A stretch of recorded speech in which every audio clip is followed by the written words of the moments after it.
Hello friends, let's understand the affordable underwriting. So affordable underwriting is nothing but validation of facts. So अगर मैं इसको ऐसे बोलूँ कि आपको अगर प्राइम सेगमेंट में जहाँ पे आपके पास प्रॉपर डॉक्यूमेंट्स हैं लाइक फाइनेंशियल्स है, आईटीआर है, केवाईसी डॉक्यूमेंट्स हैं, वहाँ पे अगर मैं आपको पूछूं कि ये कंपनी किसकी है, so you can easily tell के this company belongs to this person because पे फाइनेंशियल्स डॉक्यूमेंट आ रहे हैं या आपके पास प्रॉपर जीएसटी आ रहा है या कोई केवाईसी डॉक्यूमेंट आ रहे हैं, वहाँ पे बहुत ही ईजिली हो जाता है अपने आप को ये बताना कि ये जो कंपनी की ओनरशिप है वो इस बंदे की है या इस कंपनी की है।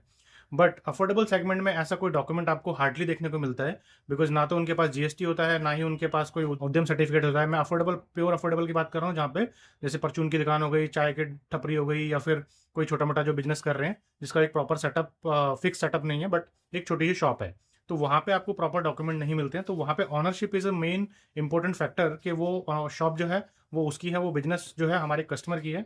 That is the main factor to underwrite the affordable segment. तो अफोर्डेबल सेगमेंट में जब आप बिजनेस ऑनरशिप को वेरीफाई करने जाएंगे तो उसके अलग अलग टिप्स एंड ट्रिक्स हैं, ना कि आपको कोई प्रॉपर डॉक्यूमेंट मिलेगा जैसे like GST and all.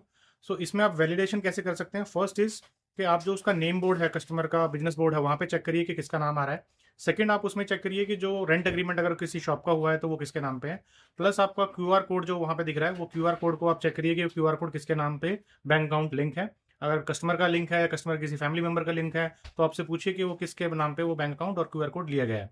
Then उसके बाद आप उसको और भी तरीके हैं जैसे विजिटिंग कार्ड है। इसके अलावा जो इसमें सबसे ट्राइड एंड टेस्टेड वर्जन है वो आप उसका नेबर जो नियर बाय शॉप्स हैं या नियर बाय जो नेबर हैं उनसे वेरीफाई कीजिए कि ये शॉप किसकी है। तो अगर आप उस वैलिडेशन से ये पता कर पाते हैं कि ये जो शॉप है ये हमारे कस्टमर की है, तो आपका जो फैक्ट है वो वैलिडेट हो पा रहा है, इसका मतलब वो आपका जेन्युइन कस्टमर है। तो यहाँ से तो आपकी बिजनेस वैलिडेशन हो गई। बट सिमिलरली अगर मैं पूछूं कि और क्या इसमें वैलिडेशन हो सकता है, तो जैसे आप उसने बोला कि पैसा मुझे स्टॉक खरीदने के लिए चाहिए। तो पैसा अगर आपको स्टॉक खरीदने के लिए चाहिए तो आप देखिए शॉप की जो साइज़ है वो क्या है। शॉप 10x10 की है, 10x15 की है, और शॉप में कितना स्पेस अवेलेबल है जो कि स्टॉक को भरा जा सकता है। अगर वो बोलते हैं कि भाई मेरे को इसमें स्टॉक खरीदना है 5 लाख का, और जगह देख के लग रही है कि भाई ये तो हार्डली एक लिमिटेड सा स्पेस अवेलेबल है, या स्पेस अवेलेबल है ही नहीं, तो वो आप देख सकते हैं कि जो उसका एंड यूज है वो जस्टिफाइड नहीं है, वो वैलिडेट नहीं हो पा रहा कि स्टॉक उसमें रखना कहाँ है। तो इस तरह से आप वैलिडेट करते हैं अफोर्डेबल अंडरराइटिंग में, चाहे उसका एंड यूज हो गया, चाहे उसका यूटिलाइजेशन ऑफ फंड्स हो गया, उसका बिजनेस ओनरशिप हो गया, उसकी प्रॉपर्टी हो गई, उसकी जो इनकम हो गई, इनकम भी असेसमेंट की जा सकती है। तो जैसे जैसे आप इसमें आप डीपली जाएंगे तो आपको अलग अलग तरीके मिलेंगे कि कैसे आपको फैक्ट वेरीफाई करने हैं, और उस तरह की वीडियो आपको इसमें देखने को मिल जाएंगी इस वीडियो में। तो चलिए नेक्स्ट वीडियो में हम डिस्कस करते हैं कि इसको वैलिडेट में हमें क्या क्या और चीज़ें वैलिडेट करनी चाहिए। मिलते हैं अगली वीडियो में, till then thank you so much.